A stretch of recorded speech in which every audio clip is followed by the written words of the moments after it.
The Devil's Punchbowl was a stop on our A-list, but it didn't go quite as we hoped. This story tells why scouting can be so important. So I've been including people in many of the larger scenes, and, well, must I say more here? This place is incredible. Well, good morning, everyone. We're here at the Devil's Punchbowl, and we are trying to figure out how to get down. Probably some steps somewhere.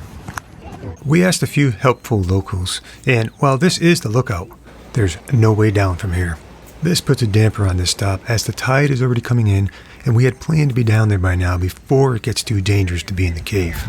That's the easiest way. Well, this is the first viewpoint we've been to that hasn't had a stairwell going down. I'm guessing probably because of the danger with low and high tide. You get stuck in that cave. And the best access is a mile up the road at the inn at Otter Crest. You can park down below, and this staircase lands you on the beach. From there, trek south to the cave. However, you'll see a sign for the Devil's Punchbowl before reaching that lower parking lot. There's a hiking trail that drops you in a residential neighborhood. Unfortunately, and I do say unfortunately, that's the path we took, which led us on a witch hunt to find beach access going through these residential neighborhoods. We didn't realize this until leaving and seeing the staircase on the way back. This costs us precious time. There's the pavement, end of the road. And why scouting is beneficial. This gets us out to beach access. We had to go through some neighborhoods. I'm sorry I didn't film that. So we're going to explore a little, make some photographs, try to get out of here before the tide comes in, which is coming in now. It's already 2 hours since low tide. The several neighbors we had spoken to all mentioned to us, make sure you're not in there when the tide's coming in. Maybe that's why they don't have a staircase going down here. When you get stuck in this cave, and you're not getting out. Not easily anyway. This is really incredible. Look at all this rock formations. Look at this.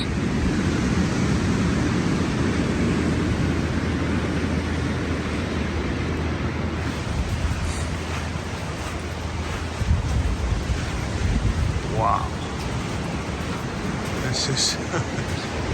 This is something else, man. We gotta watch this right here. Unfortunately, once you're in the cave, there's no way to watch the tide. And as you've seen, the trek to the cave is long, slippery, and formidable, especially with an incoming tide. We're gonna have to make some pictures and then get the hell out. Tough getting in here, it's tough getting out. The tide is coming in.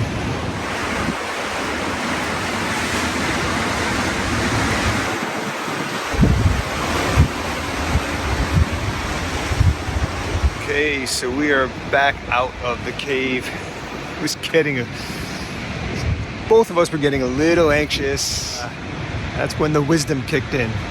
So, yeah, it'd be nice to have more photographs, but it would also be nice to extend your life beyond today. Because getting caught in that cave, you're just getting whacked around like a pinball. Head will crack open instantaneously, and the sea would chew you up. There's a reason it's called the Devil's Punchbowl. But yeah, that was something else. What a place. You can just stay here all day. This is the type of place where, as a photographer, you can basically easily spend a half day here. A couple hours. And whether you're into abstracts, whether you're into landscape, seascapes, you basically got it all here. I mean, all kinds of stuff. You love rocks? The rock formations and shapes, curves, textures, the patterns. They just drive you batty, man. Batty, in a good way. It used to be sensory overload. So here's a little of what we got. Enjoy.